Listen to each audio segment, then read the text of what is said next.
Look at your skin right now. Take a second.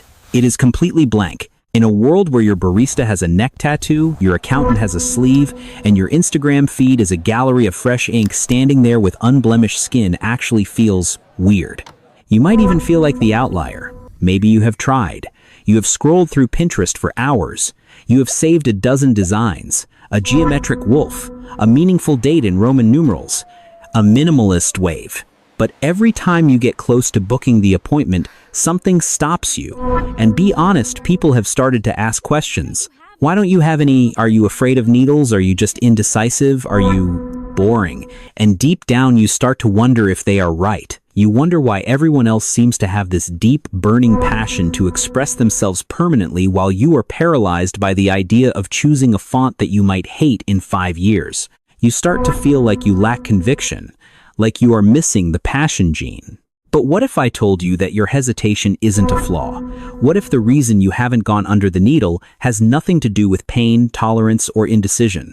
The truth is, choosing not to mark your body is a psychological activity that is just as complex and frankly just as fascinating as choosing to do it. It reveals a specific way your brain processes time, identity, and memory. We have analyzed the psychology behind this, and we found that the blank skin population usually falls into 3 distinct types. If you are watching this, you are almost certainly number 2, but if you are lucky, really lucky, you might be the rare number 3. Before we break this down, let's validate one thing. Your brain is not broken because it refuses to commit. Your brain is actually protecting you. It is running a high-level simulation that most people ignore. You aren't avoiding a tattoo. You are preserving a timeline. Let's find out which type you are. Let's look at the first category. We call this person the social strategist. If this is you, your hesitation isn't about the ink itself. You might actually love art. You might admire tattoos on other people.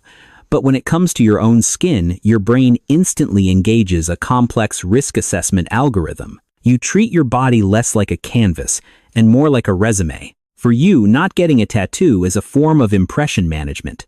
This is a psychological term describing the conscious or subconscious effort to influence the perceptions of other people. Your brain is hyper-aware of social hierarchies. You run the simulations. How will this look in a boardroom? What will my conservative grandmother say? Will this limit my options if I want to change careers in 10 years? While others see a cool design, you see a liability. You see a permanent variable that you cannot control once it is etched into your dermis.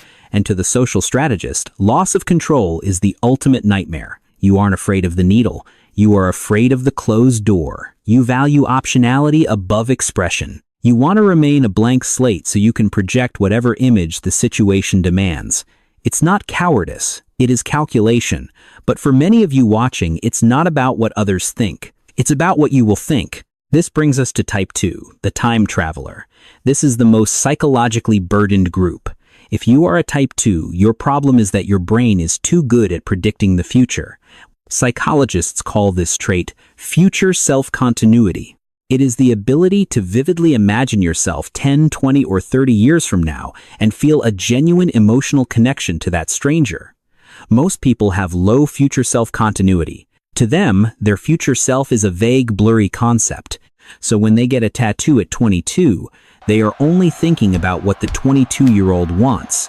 They literally cannot process the regret of the 40-year-old. But you see the 40-year-old you clearly? You realize something terrifyingly true. You are a fluid being. You look back at who you were 5 years ago, the music you liked, the clothes you wore, the things you believed, and you barely recognize that person. You cringe at them.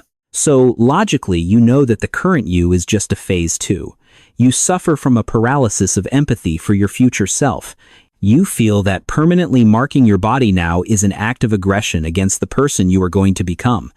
It feels arrogant. You think, who am I to decide what the 50-year-old version of me will want on their arm? You are keenly aware that your personality, your tastes, and your values are not fixed rocks. They are a flowing river, and you cannot carve a statue out of water.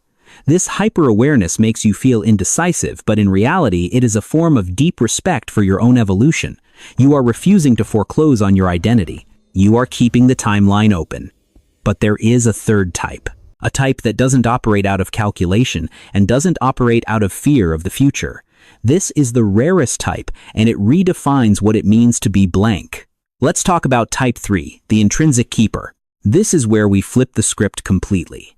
If you are in this category, you aren't worried about what your boss thinks, and you aren't terrified that you will hate the design in 20 years. Your reason for staying blank is much simpler, yet infinitely more profound. You don't get tattoos because you don't feel the need to externalize your internal world. We live in a culture that is obsessed with signaling. We are told that if we care about something, we must show it. If you survive a trauma, you get a semicolon. If you love your mother, you get her name.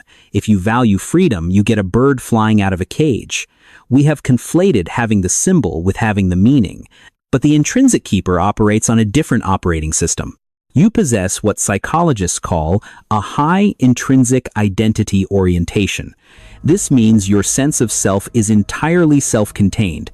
You view your memories, your values, and your loves as things that live vividly inside your neural pathways. You don't need a physical anchor to keep them from drifting away. Think about it this way. Imagine a person who has memorized a beautiful poem perfectly. They can recite it in their heart at any moment.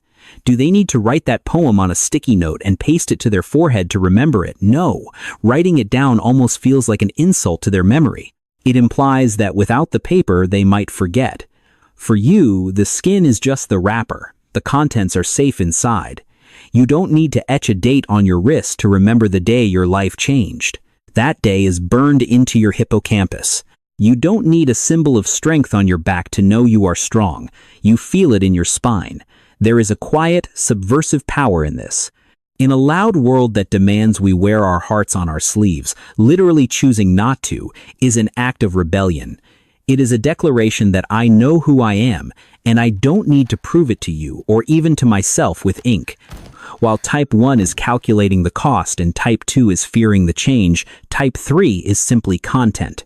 Your blank skin isn't an empty canvas waiting to be filled. It is a finished product. It is a testament to the fact that you are enough just as you are without a single modification. So the next time someone asks you why you don't have any tattoos, you don't have to mumble about needles or money. You can realize that perhaps your blank skin is actually the boldest statement in the room. But does this mean people with tattoos are insecure? Absolutely not. It just means their brain processes meaning through externalization. Yours processes it through internalization. Both are beautiful. But yours is often misunderstood as boring when it is actually the most self-assured state of all. Let's ground this in one final metaphor to help you visualize what is happening inside your brain. Imagine your identity is a house. For some people, building that house means decorating the walls. They hang paintings, they paint murals, they install permanent fixtures. These are the tattoos. They make the house feel lived in and specific. It tells a story of who lived there at that time. But for you, the blank skin individual, you aren't leaving the walls bare because you are lazy or because you can't afford paint. You are leaving them bare because you are obsessed with the architecture itself.